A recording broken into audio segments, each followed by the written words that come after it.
ఈరోజు మనం దొండకాయ కుర్మా చూద్దామండి. దొండకాయలు ఇలా 4 పీసులుగా 4 సైడ్ ఇలా కట్ చేసుకొని ఆయిల్లో ఫ్రై చేసుకోవాలి. మసాలా వంకాయకి మనం వంకాయ కట్ చేస్తాం చూడు, ఆ విధంగా కట్ చేసుకొని ఆయిల్లో ఇలా ఫ్రై చేసుకోవాలి. దాంతోపాటు ములక్కాడ కూడా వేసుకోవాలి. చాలా బాగుంటుంది కుర్మాలో. దొండకాయ కుర్మాకి ఇవి ఆయిల్లో ఈ విధంగా కొంచెం పసుపు వేసి ఫ్రై చేసుకోవాలి. దీంతోపాటు దీనికి మసాలా ఎలా ప్రిపేర్ చేయాలో చూపిస్తాను.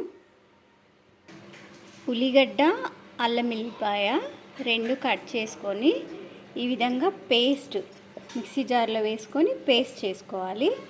దాంతోపాటు అలాగే నువ్వులు, పల్లీలు కూడా వేయించుకొని పేస్ట్ చేయాలి.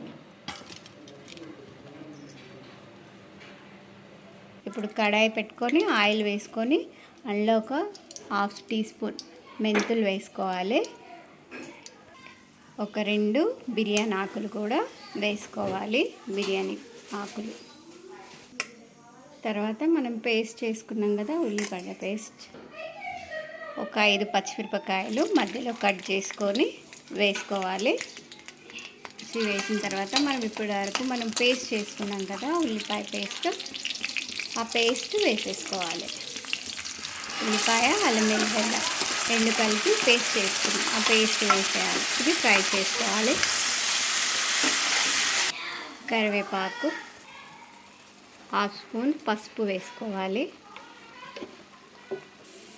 కారం వేసుకోవాలి. ఈ మసాలాలోనే 2 స్పూన్ల కారము, మీకు సరిపడినంత మీరు వేసుకోండి. సాల్ట్ కూడా 2 స్పూన్ల సాల్ట్.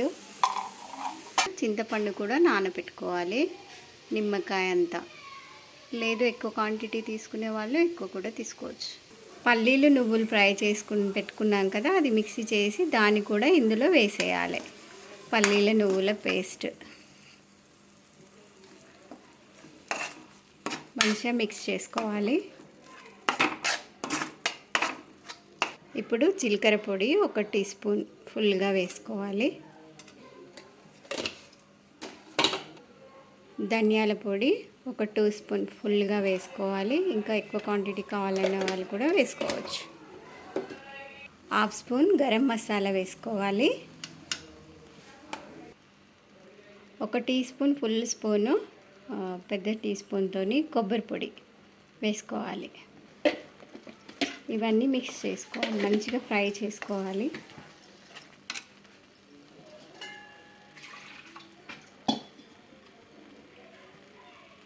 ఇది ఫ్రై అవుతుంటే ఇప్పుడు మనము మిక్సీ చేసుకున్నాం కదా నువ్వుల పేస్ట్, అది ఆ జార్లోనే కొన్ని వాటర్ కలుపుకొని ఈ ఫ్రై దాంట్లో వేసుకోవాలి.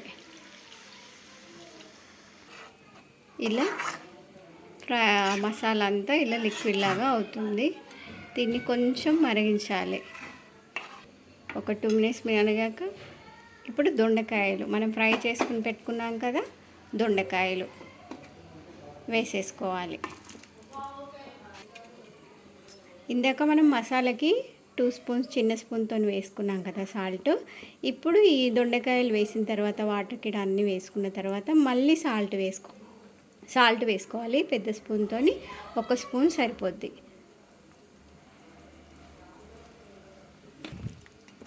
మొత్తం అంతా మిక్స్ చేసుకోవాలి. ఇది కొంచెం ఉడికిన తర్వాత మనము చింతపండు పిసికి ఇందులో వేడి చేయాలి. అన్నీ వేసుకున్న తర్వాత మసాలాతోని కాసేపు ఇలా ఉడికించాలి. చింతపండు పులుసు అండి, పిండుకొని దాన్ని వేసుకోవాలి. ఇందులో చింతపండు పులుసు వేసాక మంచిగా కలుపుకొని మూత పెట్టుకొని ఒక 10 నిమిషాలు మరిగించాలండి. మంచిగా ఉడకాలి, దగ్గరికి అవ్వాలి. ఆయిల్ అనేది పైకి తేలేటట్టుగా మరిగించాలి. ఒకసారి చూద్దామా ఎక్కడి వరకు వచ్చిందో, ఎంత చిక్కగా అయిందో చూద్దాము. మూత తీసి